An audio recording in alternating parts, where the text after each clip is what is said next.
Ni 2 minggu berada di on top. Ya. Tiba-tiba berada di 2 tangga terbawah. Bukan, itulah kita pun, yalah, on top pun kita tak sangka, apatah lagi ke bawah ni pun kita tak sangka lah. Apa pun dah semua dah sedia maklum, kita tak boleh cakap tentang pertandingan sebab disakit lah apa dah semua. Sebab macam mana pun tetap the show must go on kan. Tapi itu dah sehabis baik yang dia buat.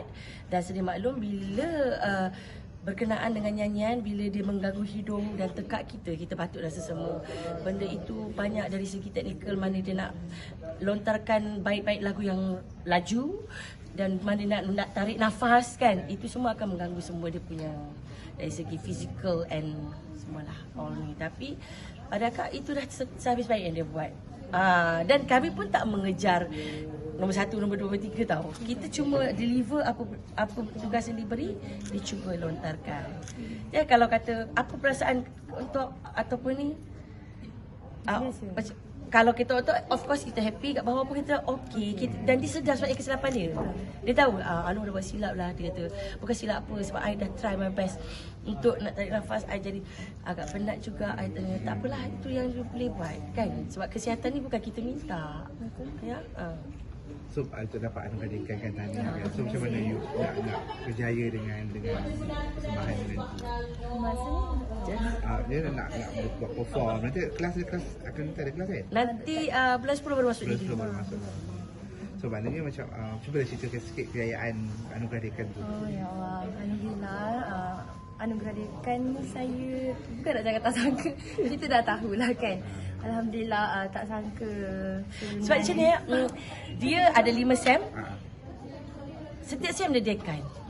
Ni ada dekan yang kelima dia. Alhamdulillah. Cuma doakan dia supaya dia sambung degree nanti. Dia dapat dekan lagi. Mungkin Diploma dah habis lah.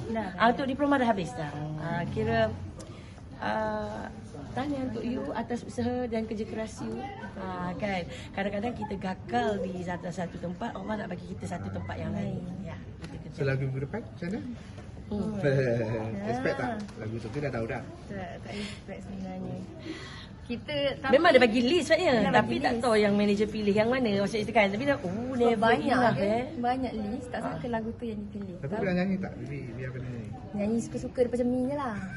Ni kali ni kita try bawa atas stage. InsyaAllah saya cuba lagu satu lagu yang besar, kenapa lah kau letak list lagu tu kakak? Kan lagu Grammy Award ni. Gitu kan. Macam I pernah kena fikir konsep macam mana aku nak buat ni macam tu kan. Konsep tu satu. Aku VV pula nampak macam belum sihat sepenuhnya. Ya. So minggu depan dapat lagu yang betul-betul besar pula. So macam mana? Kita kasih sihat. Sebab tipulah kalau cakap kita tak sedih di mana kita sekarang saya bottom 3. Jadi saya nak buktikan balik yang saya boleh buat yang kita baik. InsyaAllah. Supaya orang puas hati dengan persembahan saya. Kita cuba lagi sekali. Tak semestinya masa saya Itulah namanya never enough. Ya, never enough. Tak Sesuai lagu tu. Tak perlu puas kau Baru-baru ni ada video tular yang Datuk Seri Vida merawat Vivi. Ke Vivi betul diganggu ke macam mana? Itu saya sebenarnya tadi tak sihat. Saya makan ubat batuk. Dia makan ubat batuk. Dia Saya tak dapat celalok. tidur. So daripada pagi makan ubat batuk semua dia, saya jadi lemah lah, badan jadi panas. Jadi Datuk Seri Vida kebetulan masa tu dia pergi cari Cik B. Masa beli makeup ternampak Viviana, dia terus berhenti kat Viviana. Yelah dia orang yang pandai lah. Mungkin dia nampak apa yang kita tak nampak. Walau nak kata akak tak percaya perkara mistik tu, tak bagus juga. Tapi terlalu percaya pun nanti kata kita syirik kan. Jadi apa pun terima kasih tau pada Datuk Seri Vida. Malam tu bila dia dah buang panas, kata dia buat aura negatif tu, Viviana dapat perform dan elok kan. Semua tadi maklum nampak dia dapat nombor 1 pula dalam tu. Tak sangka, I pun tak expect benda tu pun. Saya terima kasih pada Datuk Seri Vida lah juga. Sebab I tak pandai pun tentang perkara-perkara ni, cakap terang. I tahu you sakit bawa pergi klinik je, gitu kan. Macam Anis ni, Viviana dah 2 kali di top. Ya. So ada menolak kemungkinan ke ataupun masih biasa-biasa ataupun ada juga? Ada juga apa sebab Datuk Vida waktu tu dia jadi bottom 3 ke? Tak, bukan. So Datuk Seri Vida tolong buat supaya next week dapat nombor 1 balik. Okay. Ada mungkin ambil langkah yang ialah Berjaga-jaga ke? tahulah berjaganya. So suruh dia tidur awal, jaga makan macam itulah. Dari segi macam tu kena jaga fizikal. Bila kita dalam program reality ni, memang kita penat. Jadual kita everyday macam mana. Macam dia budak muda, dia rasa benda ni. I pun sekarang dah collapse juga. I pun sesama I batuk.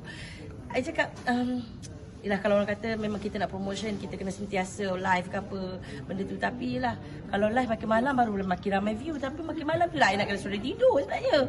Itu sebab tidur malam dengan tidur siang tu tak sama kan. I dari segi macam tu je lah I punya ni. I tak ada fikir sampai nak panggil bomo ke. tak ada. Itu bukan Ani Mayuni. Thank you. Okay. Thank you. Thank you.